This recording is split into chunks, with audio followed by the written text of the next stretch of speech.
police enter a home to take somebody into custody for a mental evaluation?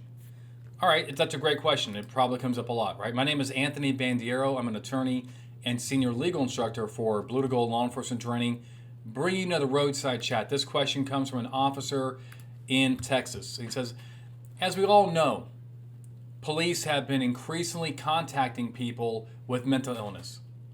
Most of these subjects are encountered in public places where officers are able to make a face-to-face contact and evaluation to determine the subject's mental status and whether or not they meet the requirements of the Texas Health and Safety Code, Section 573.001. But what about instances of where the subject is inside their home and they're not wanting to come out, or the apartment or hotel? Can we make a forced entry to go get them? All right, well, great question. Let's go through some law. Number one is, let's read the pertinent part of Texas Section Code 573.001. It says, a peace officer without a warrant may take a person into custody regardless of age of the person if the officer, one, has reason to believe and does believe. So objectively, why do you believe it? And subjectively, do you really sincerely believe that A, the person has a mental illness, and B, because of that mental illness, there is a substantial risk of serious harm to the person or to others unless the person is immediately restrained, and believes that there is not sufficient time to obtain a warrant before taking the person into custody. All right, well, the one thing that does not say there, right,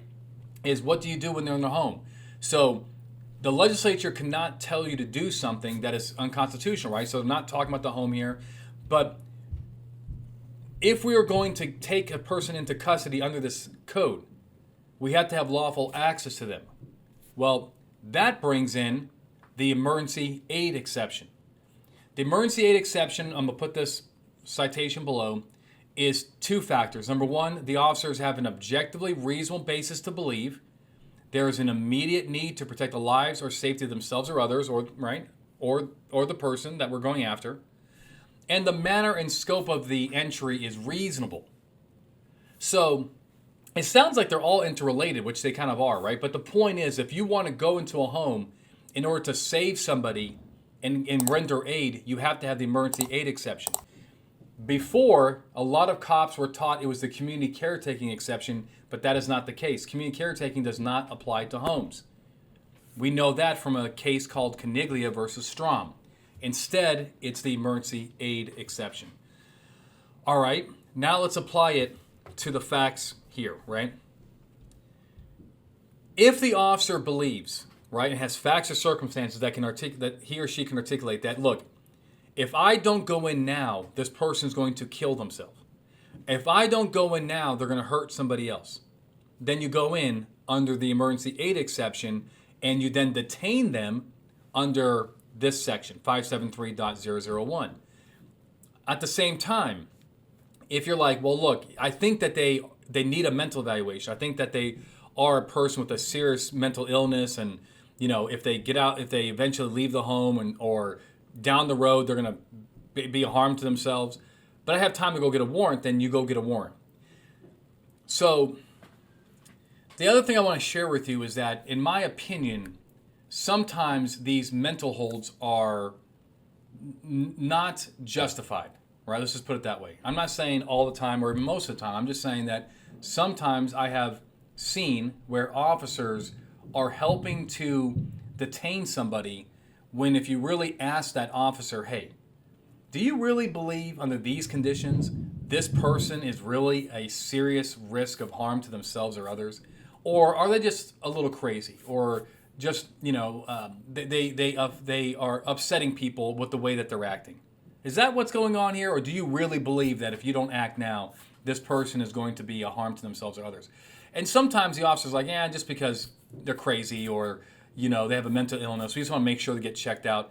And if you're talking like that, then what I don't think you have is exigency to detain that person against their will, to take them to a hospital to go evaluate it. Instead, you would want to seek their cooperation, right?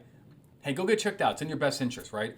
Or in some extreme cases, try to go get a warrant, right, to detain them. I'm just trying to tell you that, again, sometimes I just want you to consider this, that sometimes it's okay to let people go when you don't have the facts to back up the detention, right?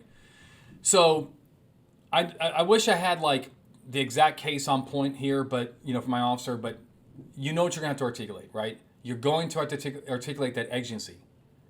You probably have it by the fact that you're going to commit them, against their will, right? You need substantial, that you need facts and circumstances, reason to believe that they are a substantial risk of serious harm to themselves or others, right? So you probably already have it, but that's what gets you into the home as well. All right? But you have to articulate it. If you are not sure and you're kind of like on the fence, I personally would go get the warrant. That's what I would do. All right, guys, I hope this helps. These videos are made to help you get it right every single time. Stay out of court, or if you go to court, you win. All right, until next time, my friends, stay safe and please subscribe to the channel.